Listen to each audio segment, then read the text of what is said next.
അസ്സലാമു അലൈക്കും വറഹ്മത്തുള്ളാഹി. പരിശുദ്ധമാക്കപ്പെട്ടിട്ടുള്ള റമളാനിൻ്റെ 21-ാമത്തെ രാവാണ് ഇന്ന് നമ്മളിലേക്ക് കടന്നു വരുന്നത്. പരിശുദ്ധമാക്കപ്പെട്ടിട്ടുള്ള 10 ദിവസങ്ങളിൽ ഒന്നിടവിട്ടുള്ള ദിവസങ്ങളിൽ നമ്മൾ ലൈലത്തുൽ ഖദറിനെ പ്രതീക്ഷിച്ചിരിക്കുക എന്ന് റസൂല് നമ്മളെ പഠിപ്പിക്കുന്നുണ്ട്.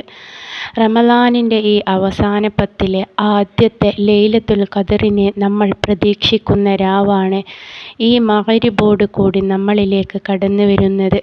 ഇൻഷാ അല്ലാഹു തആല നമുക്കെല്ലാവർക്കും നല്ല രീതിയിൽ ഇബാദത്ത് ചെയ്യുവാനും നിസ്കരിക്കുവാനും ഖുർആൻ ഓതുവാനും ദിക്റുകളും അധികരിപ്പിക്കുവാനും തൗഫീഖ് നൽകുകയും ചെയ്യുമാറാകട്ടെ.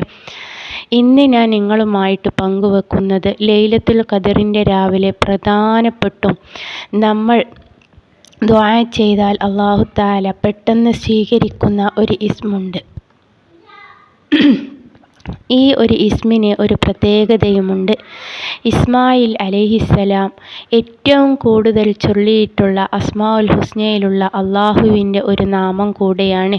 ഈ ഒരു നാമത്തിനെ നമ്മൾ അധികരിപ്പിച്ചുകൊണ്ട് ചൊല്ലിക്കൊണ്ട് ഇന്നത്തെ ഈ ഒരു ലൈലത്തുൽ ഖദറിൽ നമ്മൾ അള്ളാഹുവിനോട് ദുആ ചെയ്യുകയാണെങ്കിൽ തീർച്ചയായിട്ടും ആ ഒരു ദുആക്ക് അല്ലാഹു തആല ഉടനടി നമുക്ക് പെട്ടെന്ന് ഉത്തരം കിട്ടുന്നതാണ്, ഉത്തരം നൽകുകയും ചെയ്യുന്നതാണ്.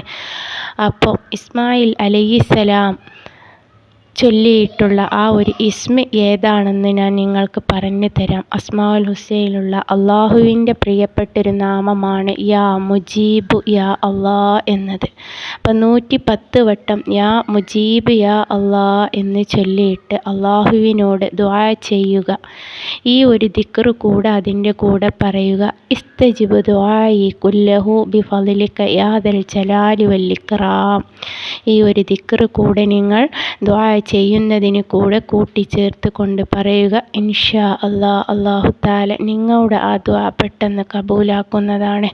പ്രയാസങ്ങളെയും ബുദ്ധിമുട്ടുകളെയും വിഷമങ്ങളെയും ദുഃഖങ്ങളെയും ഇല്ലാതെയാക്കുന്നതിനും മനസ്സമാധാനത്തോടു കൂടി ജീവിക്കുവാനും എന്ത് ഹലാലായിട്ടുള്ള ആഗ്രഹങ്ങളും പെട്ടെന്ന് നിങ്ങൾക്ക് മുമ്പിൽ നടന്ന് കിട്ടുവാനും ഈ ഒരു ഒറ്റ ഇസ്മിനെ നിങ്ങൾ ചൊല്ലിയാൽ മതി. അതും ലൈലത്തുൽ ഖദറിൻ്റെ രാവുകളിൽ നിങ്ങൾ യാ മുജീബ് യാ അല്ലാ എന്നത് 110 വട്ടം ചൊല്ലിക്കൊണ്ട് ഈ ഒരു ദിക്റും ചൊല്ലിക്കൊണ്ട് അള്ളാഹുവിനോട് ദുആ ചെയ്താൽ അതിനുള്ള ഉത്തരം നിങ്ങൾക്ക് പെട്ടെന്ന് കിട്ടും എന്ന് മഹാന്മാർ നമ്മളെ പഠിപ്പിക്കുന്നുണ്ട്. ഇൻഷാ അല്ലാ നിങ്ങൾ ഒന്ന് ഈ ഒരു വീഡിയോ മറ്റുള്ളവർക്ക് കൂടെ ഒന്ന് പറഞ്ഞു കൊടുക്കുക. ഇഷ്ടപ്പെട്ടാൽ ഒന്ന് ലൈക്ക് ചെയ്യുക. അസ്സലാമു അലൈക്കും.